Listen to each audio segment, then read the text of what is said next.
Hello YouTube, it's a gentleman scholar. Just wanted to say hello.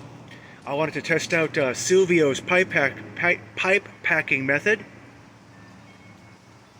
By God, he's right.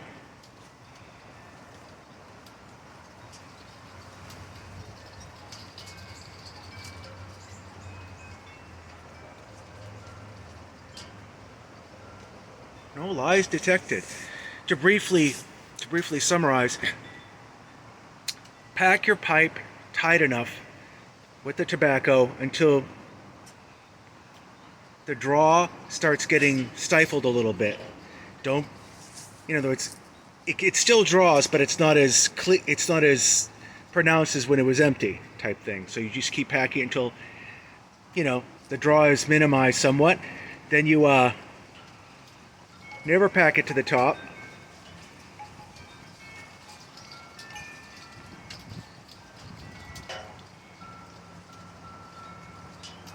Just below the rim. You light it, you char light it, you smoke it until that char light turns to ash, dump the ash, and then light again and keep puffing, and it's going. Excellent. Thank you, Silvio.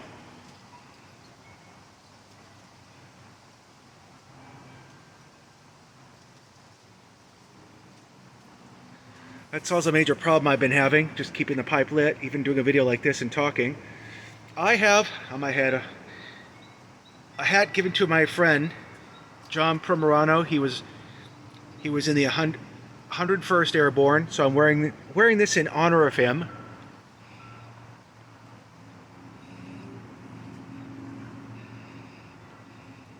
Excuse me a second. I'm using my hand to hold this because of my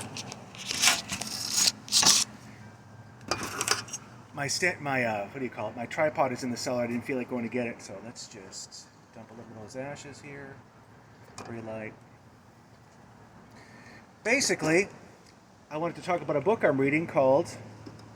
Bear with me, folks.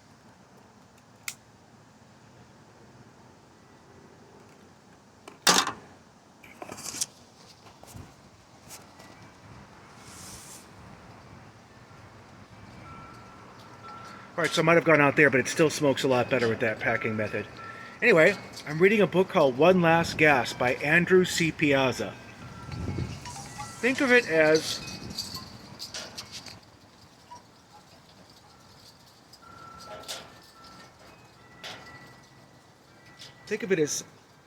Saving Private Ryan meets, well, cosmic horror, H.P. Lovecraft. It starts out like Saving Private Ryan. It starts out with a really intense battle scene with believable characters.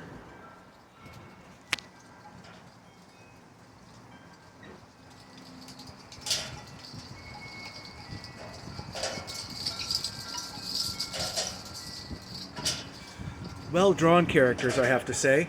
You get to know them, you get to know the whole unit as the book proceeds. It's about a 500-page book, but the author poured his research into this book. I mean, I'm not a World War II ordnance expert or anything like that, but you could tell he really poured his research into this. You really believe you were in the trenches with them when they were being fired upon by the German SS. Wow, that didn't last very long. That didn't last very long at all. Work in progress, Silvio. Anyway, yeah, basically you get to know everyone in the unit. You get to know them very well as they slowly creep towards, I forget the name, the German word for castle, but that's where a gateway from another dimension has been opened, allowing something called the Geist to come through.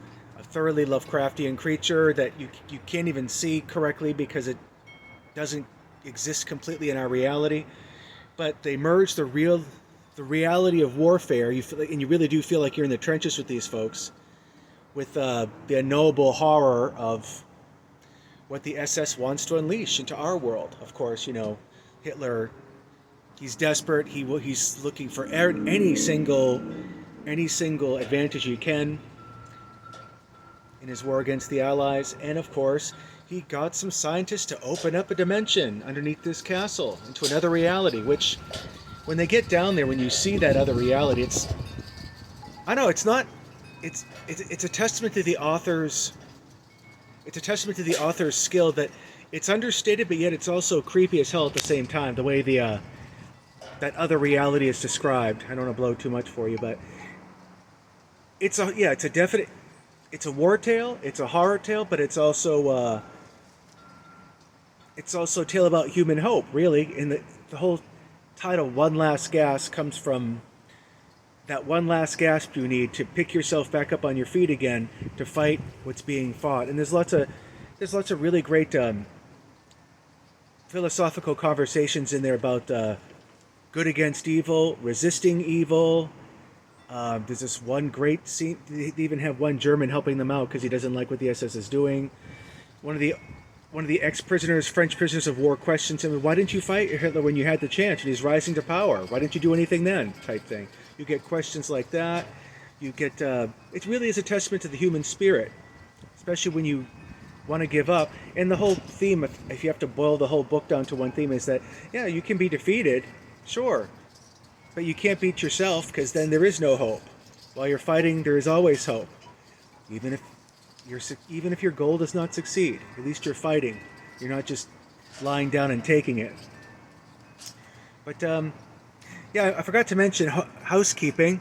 This is a wonderful mirror-lined. I don't know what this is. It's a meerschaum-lined pipe. I think it looks like a poker. I could be wrong. It's the stem is a little green, but I don't care. I really like the way it smokes. I liked it the way it smoked until it disappeared. So maybe I just packed it wrong, but still, it smoked a lot more consistently than other times I've smoked at Silvio. I had a Judge's mixture in it. It's like 70. If you can see that, let's see. Maybe you can see that. No, hold on. Where is it? I can't really see it from here. No, it's the thermometer. You can't really see it. It's about 70 degrees out here, and it's November 6th. So make of that what you will. I also wanted to say, do a shout out to Old Man Things, Mike. He's becoming a very, very, very good friend. While I was in my cups the other day, Friday, the day I got home from work, we just shot the breeze. The Tippo was running. We had a good time, and he's a good salt of the earth Midwest Wisconsinite. So if you have not subscribed to him, please do. He's a real dude. He's not he's not just talking about pipes and tobacco. He's talking about guns. Talks about his family. He's a well-rounded presenter. So I would highly recommend you give him a call. Also, Vintage Pipe. Forgive me, Sylvia, if I'm getting this wrong. Vintage Pipe Nightmares. English is a second language, but his joy is infectious. Made a couple videos to help me out in my smoking technique, which I admittedly kind of sucks. Even though I've been doing this on and off for 10 years, I have a lot to learn. But anyway, I just wanted to say hello to you, YTPC, on this lazy Sunday. Be good to yourselves, be good to your families, and hey, be good to your fellow human. Because as Swaggy Man Piper says, kindness costs nothing. Cheers.